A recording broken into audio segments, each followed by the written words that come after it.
माई भिक्षाम देई। भिक्षा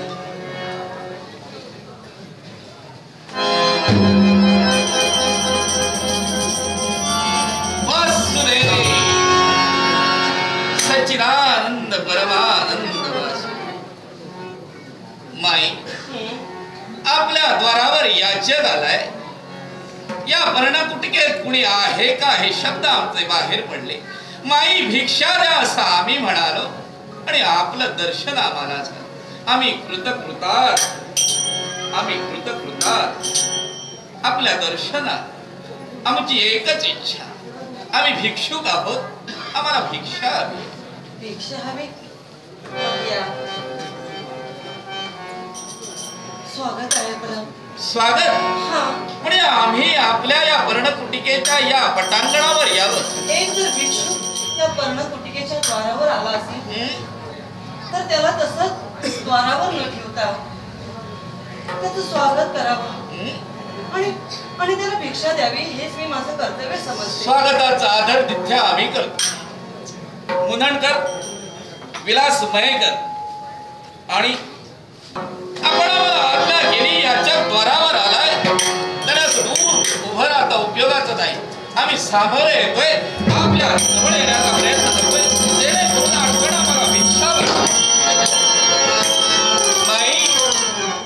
आपल्या पर्णकुटिकेच्या अंगणात आमची पावलं पडली, अर्थात आम्हाला भिक्षा द्यावी। अंगणात नाही, उंबरट्या बाहेर अजूनही तुम्ही आहात। हो, तेव्हा हा पर्णकुटिकेचा उंबरठा ओलांडून तुम्ही आत यावं। म्हणजे या पर्णकुटिकेच्या उंबरट्याच्या आत तुम्ही आम्हाला भिक्षा देणार? एका याचकाला त्याचं तत्व विसरून आपण आत बोलावताय? आमची इच्छा आहे। आपल्या इच्छेसाठी माई, फक्त आपली इच्छा असेल तर ही इच्छा असेल सावंत मानून आमची पावलं या।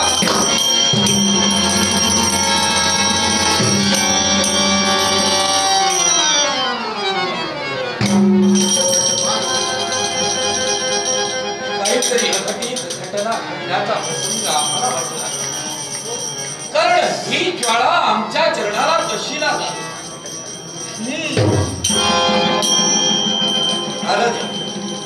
माई, आम्ही प्रथमच म्हणालो होतो की आमचं तत्व सोडून तुम्ही आम्हाला आत बोलावताय। नाही, क्षणभर पुनश्च आम्हाला आमच्या तत्वाची आठवण झाली। याच्या कानात कधी उंबरठा ओलांडायचा नसतो, तो आम्ही कधीही ओलांडू शकत नाही। यासाठी या उंबरट्याच्या बाहेर जर तुम्ही आम्हाला भिक्षा वाढत असाल तर त्याचा मी स्वीकार नाही, मी पुन्हा तुम्हाला तेच सांगेन, या उंबरट्याच्या आत या। नाही, ते शक्य नाही। जर का या उंबरट्याच्या बाहेर आपण आम्हाला भिक्षा देत नसाल तर आम्ही निघालो याच्या बिनू केल्याचा बाप तुमच्या मस्तकी। जाऊ नका, जमारी आलेला याच्यात जर विनोद केला असेल नाही, आम्हाला ते योग्य वाटत नाही। उंबरट्याच्या बाहेर येऊन मी भिक्षा द्यावी एवढीच अशी तर तुमची इच्छा असेल हो।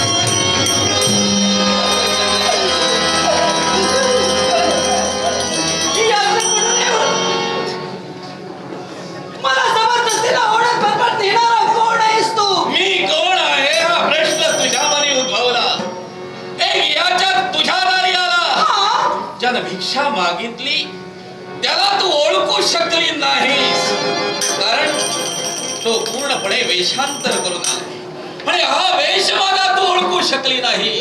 कोण आहेस? मी संन्यासी नाही, मी कुणी योगी नाही, मी कुणी सत्पुरुष होय, एक सत्पुरुष फक्त तुझ्या भेटीसाठी, सत्पुरुष तुझ्या दर्शनासाठी।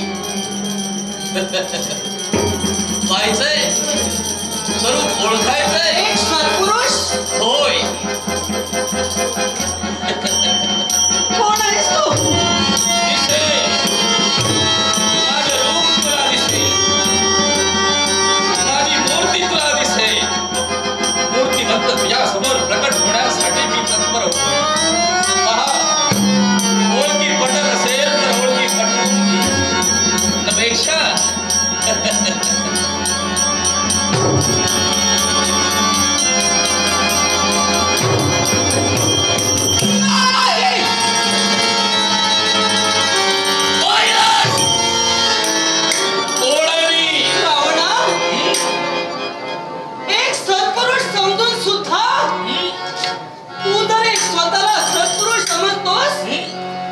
चोराची कृती का?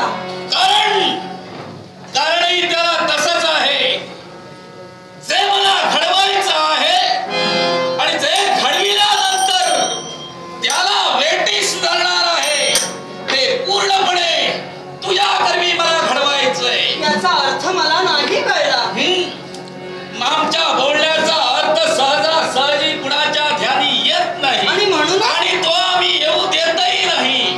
येऊ देत नाही?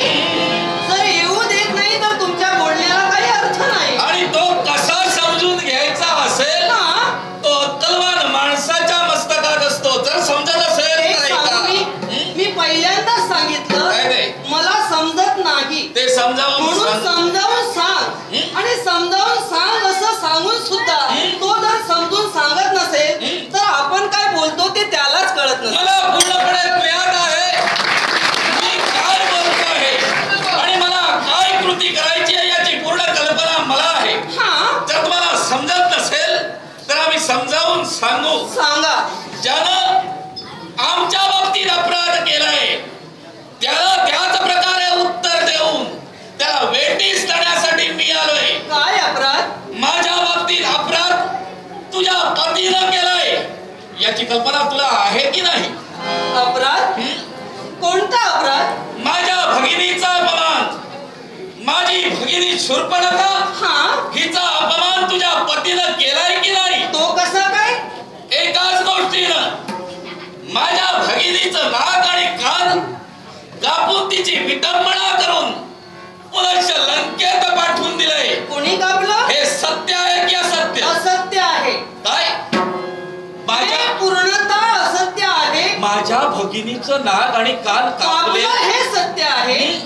पण माझ्या सौभाग्य धन्यानं कापलं हे साफ खोटं आहे. मी असं कुठं म्हणालो की तुझ्या सौभाग्य धन्यानं कृती केली? सौभाग्य धन्यानं तुझा अपमान केला.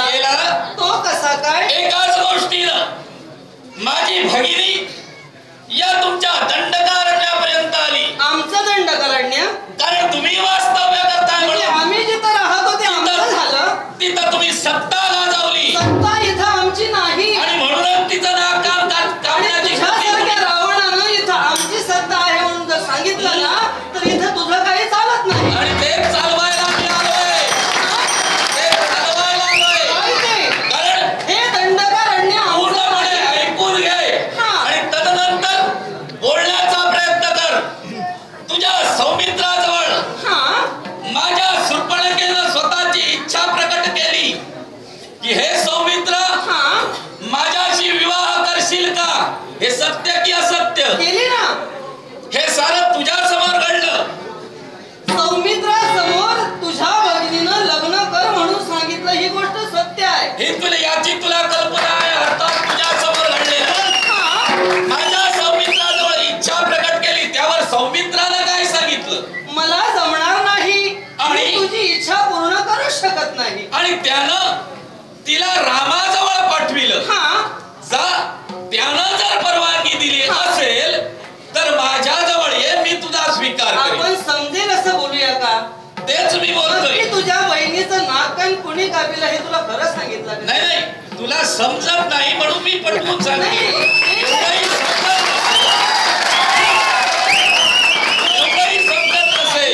तर कोणत्या भाषेत पटवून देऊ ते नाही. तुझ्या बहिणीचं आधी नाक कान कापलं हे तरी तुझ्या भगिनीने सांगितलं का? ते सांगितल्याशिवाय नाही. मग माझ्या सौभाग्य धन्यानं तुझा अपमान केला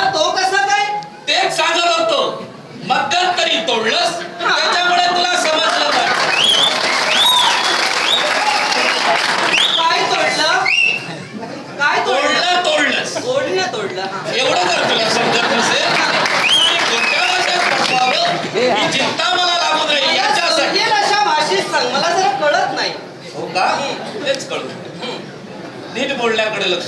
हा सौमित्रानं तिला रामाजवळ पाठविलं. जर रामानं आज्ञा दिली तर मी तुझ्याशी विवाह करीन. बरोबर. रामाजवळ गेली, रामाला घडलेली हकीकत सांगितली. त्यावेळी रामानं तिला काय सांगितलं? तुझ्या बहिणीनं तुला काय सांगितलं ते सांग. तुझ्या समोर झालं म्हणून विचारलं. हे तुझ्या समोर झालं म्हणून विचारलं. आता मी सांगतोय ते शूर्पणखेला पृष्ठभाग दाखविण्यासाठी सांगितला. तो पृष्ठभाग शूर्पणखेने रामाला दाखविला.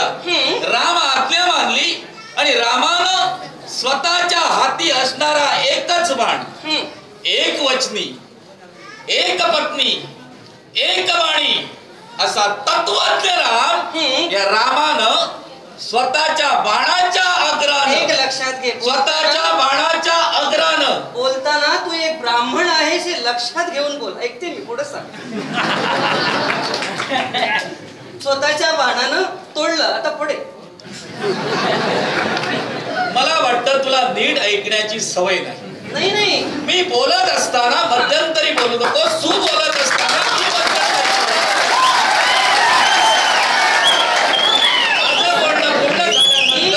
तू बोलण्याचा प्रयत्न कर. सूचना तू बोल, मी ऐकतो. मी सूचना केली. तू एक ब्राह्मण आहेस. तू सांगितलंस ना प्रभू रामचंद्र एक वाणी, एक वचनी, एक पत्नी. तू तत्वनिष्ठ आहे. तर तू एक ब्राह्मण आहेस. तू सुद्धा तत्वनिष्ठ आहेस. वेदाभ्यास तुझ्याकडून घडलेला आहे. वर्णाश्रेष्ठ कोण हे तुला माहित आहे. या सगळ्याचा अभ्यास करून माझ्याबरोबर बोल असं म्हणते मी. आता मध्यंतरी बोलू नकोस. नाही बोलणार. माझं बोलून झाल्यानंतर त्या रामानं, तत्वनिष्ठ रामानं, एक वचनी एक पत्नी असणाऱ्या रामानं दुसऱ्या स्त्रीला केव्हाही स्पर्श केला नाही अशा रामानं बाणाच्या अग्रानं माझ्या भगिनीच्या पृष्ठभागावर म्हणजे त्या एका स्त्रीच्या पृष्ठभागावर असं रेखाटलं. हे निशाचरा या शूर्पणखेचे नाक आणि कान का हे योग्य की अयोग्य? एक सांगू मी तुला. एक नको, हजार सांगू. मग आता मी सगळं सांगेन. आधी दिलेल्या प्रश्नाचं उत्तर नाही. तू म्हणाला दादा सांग. मी जास्तीत जास्त सांगण्याचा प्रयत्न करेन. तू ते ऐकून घ्यायला हवं पूर्णपणे. मी पूर्णपणे ऐकतो. समजा रामाने अपमान केला, बरोबर ना? रामाने जर अपमान केला तर एक ब्राह्मण दुसऱ्याच्या बायकोला चोरून का घेऊन जातोय? कारण माझ्या भगिनीचा अपमान रामानं केला. त्याचं शासन त्याचप्रमाणे देण्यासाठी लंकाधीश रावण तत्पर ठरला. माझा न्याय असा आहे.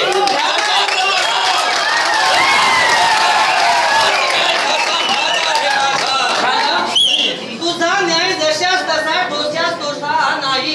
कसा? अरे भ्याड आहेस तू. कसं काय? तुझ्या जर सामर्थ्य असलं असतं ना. त्या प्रश्नाचं आधी उत्तर दे. रामानं नागराची आज्ञा का दिली? वळवंटा करू नकोस. वाटेनं चाल.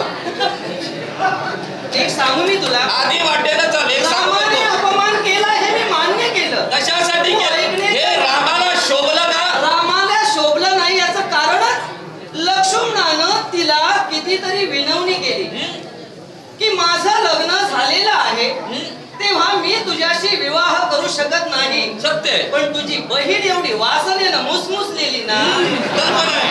किती पुरुष आले तरी तिला थोडंच होत ते. तारुण्यात आलेली, मुसमुसलेली होती.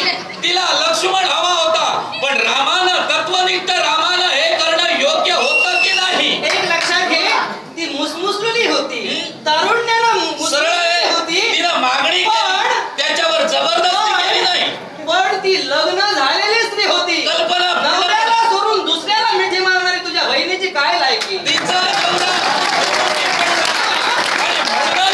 पुनश्च विवाह करण्यासाठी ती उत्सुक होती. पण राम तत्वनिष्ठ तर नागकान का कापतो? इतरत्र शासन राम करू शकला असता, पण नागकान का कापलं? या तुझ्या प्रश्नाचं मी उत्तर निश्चितच देईन. दे. आता यावेळी पण माझे तू जर रामाला तत्वनिष्ठ म्हणत असतील ना तर तू सुद्धा एक ब्राह्मण आहेस. तू सुद्धा चुकलेला आहेस. मग मला एक सांग, माझ्या विवाह प्रसंगी तू माझ्या स्वयंवरात का आलास? एका कशासाठी? तुझ्या बापानं ते स्वदेशीच्या राजाला निमंत्रण दिलं होतं की स्वतःच्या कन्येचं स्वयंवर आहे, या स्वयंवर मंडपात यावं. मलाही निमंत्रण मिळालं. निमंत्रणाला मान देऊन लंकाधीश रावण तिथपर्यंत आला. माझं काय चुकलं? तुझं चुकलं नाही असं जर तुला म्हणायचं असेल, देशोदेशीच्या राजकर्त्यांना निमंत्रण दिलं होतं, पण फक्त क्षत्रियांना बोलावलं होतं. तू ब्राह्मण आहे.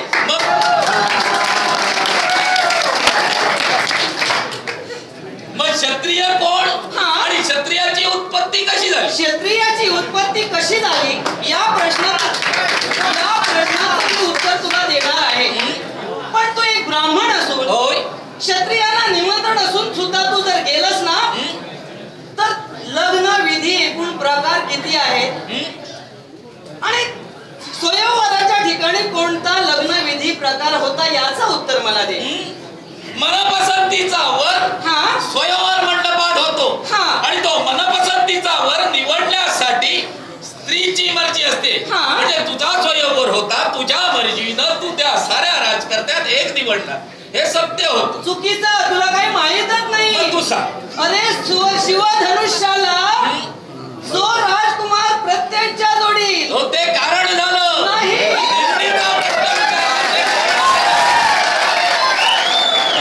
प्रश्न विचारला आणि ते कारण झालं. कारण नाही. रावणा, तू आता बोलू नको. तुला काय माहित आहे? सगळ्यांना कळलं. अरे त्या वराचं पणच असं होता की शिवधनुष्याची प्रत्येकच्या, म्हणजे परशुरामानं ज्या धनुष्याचा वापर केला ते शिवधनुष्य, त्या शिवधनुष्याची प्रत्येकच्या जो जोडेल, जो लावील, त्याच्या कंठी मी वरमाला घालणार. आणि तू सांगतोयस मनपसंतीचं स्वयंवर. तुझ्या मनपसंतीचं स्वयंवर त्या नियमानुसार झालं असेल तर ते होणार होतं. तुझ्या मनपसंतीच्या शिवाय नाही. त्यावेळी परशुरामानं असं सांगितलं, जो नीलवर्णी असेल तो या धनुष्याला प्रत्येकच्या जोडेल. हे तुला कधी कळलं? हे मला पूर्णपणे ज्ञान आहे. मरायला तिथं गेला होता. तेच करण्यासाठी गेलो होतो आणि ते घडलं नाही. त्या शिवधनुष्याला मी प्रत्येकच्या लावणार होतो. याची तुलाही कल्पना नाही, त्या जनकालाही होऊ शकत. ऐक सांगतो, कारण शिवधनुष्य उचललं त्याचा प्रत्येकच्या जोडणार, पण 33 कोटी देवता ते सैतान माझ्या बाबतीत कपट करणारे त्या प्रत्यंत्यावर येऊन बसले आणि तो प्रत्यंत्या मला ओढेला. अशा प्रकारात ते शिवधनुष्य माझ्या उदरावर पडलं. सांगू मी तुला. आणि त्यावेळी तू खदा खदा हसली. मी खदा खदा हसले नाही. खदा खदा हसणारी सीता नव्हे, मी स्मित हास्य केलं. ते कशासाठी? आणि त्याच हास्याचा मला राग आला. मग एक तुझ्याजवळ पर्याय होता.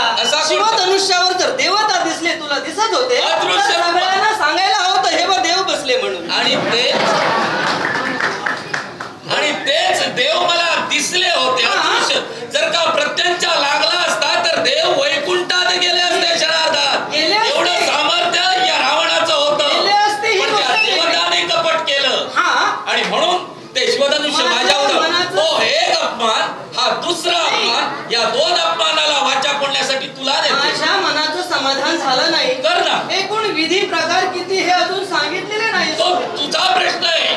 विधी प्रकार लग्नाचे आहेत, ते मला तू हवी आहे आणि म्हणून तुला चौर्य. विधी प्रकार कुणाला माहित नसले तरी ब्राह्मणाला माहित असतात आणि ते ब्राह्मणाला सांगायला हवे. मी तुला ब्राह्मणानं विधी प्रकार सांगितले पाहिजे आणि ते विधी प्रकार तुला ऐकायचे जर असतील तर एकूण विधी प्रकार 9 प्रकारचे आहेत. 9? माझ्या अभ्यासात किंवा प्रभू रामचंद्राने सांगितलेले फक्त 8च आहेत. आता 9 कोणते ते तू सांग. तुझं चौर्य कर्म करून देणार आणि तिथं जाऊन तुझा विवाह पुनश्च करीन.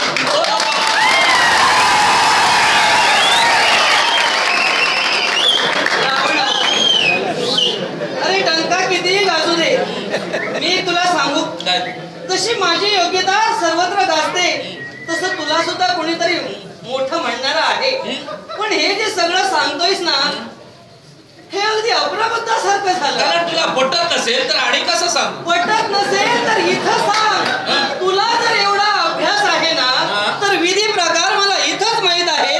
नसेल इतरांची तुला गणना हवी असेल तर लंकेत मिळेल. नाही, लंकेत नाही. तुला सांगितलेले आहेत. नाही. तुझ्या प्रकारानुसार 8 आहेत, माझ्यानुसार 9 आहेत. कोणते आहेत ते स्पष्टीकरण.